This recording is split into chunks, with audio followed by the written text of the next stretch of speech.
I'm Adolph Oliver, and this is the lesson about converting decimals and percents to each other.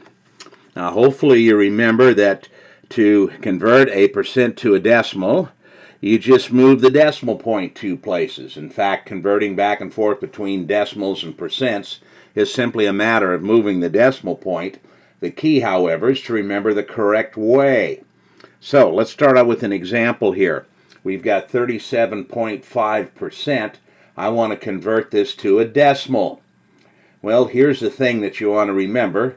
You have to move the decimal point two places, but which way? Well, here's how I like to keep track of it. Whatever's in front of this percent sign has to be the larger looking value, and when you go over to the decimal over here, it then has to be the smaller looking. Now, why do I say looking and not just say larger and smaller? Well, they're going to be both exactly equal to each other. But notice, if you cover up the percent sign here, you see 37.5. Well, how do we make something look smaller? The only way you can make it look smaller is move the decimal point to the left and end up with 0.375 as the decimal value. And this definitely looks smaller than the 37.5 in front of the percent sign. Now, the percent sign here makes this guy exactly equal to this, but you notice you can always then double check to make sure.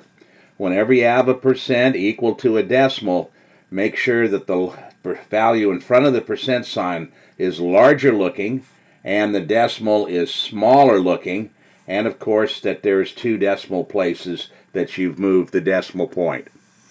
Okay, well, let's go the other way now. Let's say that you start out with a decimal value. Well, remember again, the decimal value has to be the smaller looking value. So when we convert this to a percent, we've got to move the decimal point to make this look larger. Well, recalling that we have to move it two places, the only way you're going to make 0.625 look larger is move it two places to the right. So we end up with 62.5 and then the percent sign after it because we've converted it to a percent. This guy right here now is definitely the larger looking value. So again, here's the idea. Whenever you have a decimal and a percent equal to each other, the larger looking value has to be in front of the percent sign. The smaller looking value is the whole decimal. And of course, how did we make this smaller looking decimal larger looking in front of the percent? We moved the decimal point two places to the right to do that. Well, if you remember this, it's an easy way then to be able to convert these guys back and forth. Okay, let's look at some examples. Here's the first one, 10%, and we want to convert this to a decimal. Now, we want to move the decimal point two places, but we don't have a decimal point. Well, anytime you have a number that doesn't have a decimal point, that implies it's a whole number. We can always add a decimal point to the end of a whole number, like I've done right here. So now we're all set. What we want to do now is move that decimal point so that we have a smaller looking number with the decimal. Well, the only way you make this look smaller is move the decimal point two places to the left and end up with 0.10. Okay, there's our smaller looking decimal, so 10% equals 0.10. Okay, well, here's another example. This one we have a decimal point in it, so we're all set to go. This is 0.2 of a percent, and so what we got to do is make the smaller looking value the plain decimal. Well, again, the only way you can make this look smaller is move the decimal point two places to the left. We, of course, don't have enough places, so you recall that you can add another 0 or as many in front as you want. Now, if we move this two places over here to the left, we end up with our decimal value being the decimal point, two zeros, and that 2.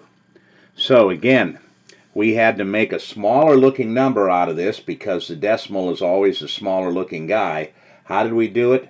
We moved the decimal point two places to the left. Okay, what about a percent like this? 692%. Well, again, we want to convert this to a decimal. It's entirely a whole number, so I can put a decimal point right at the end of it. I just did that. Now, of course, to convert it to the decimal value, we have to move this decimal point 2 places, but in the direction that makes it look smaller. And so 2 places to the left would give me 6.92. Now notice 6 and 9200ths definitely smaller looking than 692. These two, of course, are exactly equal because the percent sign corrects for that. 692% is equal to 6.92, but we use the larger looking value in front of the percent sign, the smaller looking value here with the decimal, to remember that we had to move the decimal point 2 places to the left. Well, the same kind of idea going on here. This one we happen to have the decimal point. So once again, since we have the larger looking number in front of the percent sign, we have to make the smaller looking decimal by moving the decimal point 2 places to the left in the percent. And we're going to end up then with 2.546 as the decimal value. That's definitely smaller looking than 254.6, and we did move it 2 places. Now, let's start going the other way. We want to convert to a percent. We're starting out here with a decimal. So now, remember, the decimal has to be the smaller looking guy. How do we make something larger looking? Well, we have to move the decimal point to the right to do that. So what do we end up with here? 3 with the decimal point right after it and the percent. Now, since this turned out to be a whole number here, you could, if you want, drop that decimal point and just write this straight as 3%. Either way is correct. But again, we had to make the smaller looking decimal into the larger looking value in front of the percent, meaning we had to move the decimal point, in this case, 2 places to the right. Okay, same thing going on here in this next one. Convert it to a percent. This is the decimal value. We know we want to have the larger looking number in front of the percent sign, so the only way we can move this decimal point to make this number look larger is to the right. And I end up at 395, decimal point at the end of that, and then of course the percent sign. And if you want, you can drop that decimal point, since that's a whole number, and simply write this as 395%. Okay, again, converting to a percent, and we have a small decimal value here, 0.009, but remember, to make it to the percent, we want to make it larger looking, so that means we're going to move this decimal point 2 places, but to make it larger looking again, we have to move it to the right. So what do we end up with here? Well, 0.9%. Okay, the decimal point is right in front of the 9.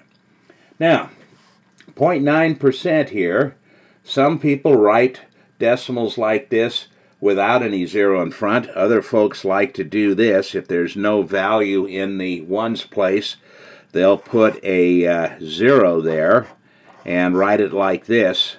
Either one of these is correct. It's more a matter of personal preference.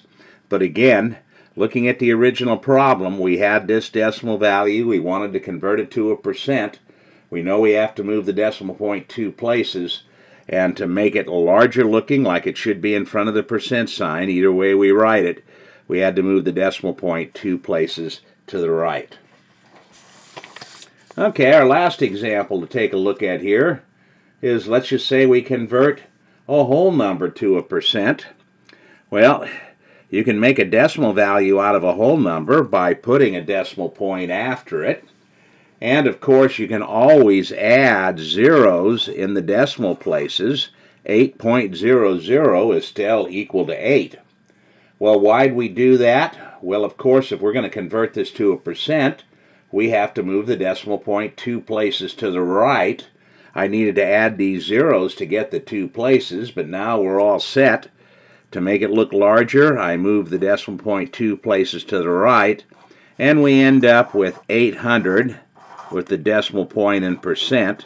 800 definitely larger looking than 8, but you could, if you want, leave the decimal point off and simply write this as 800%, since that's a whole number.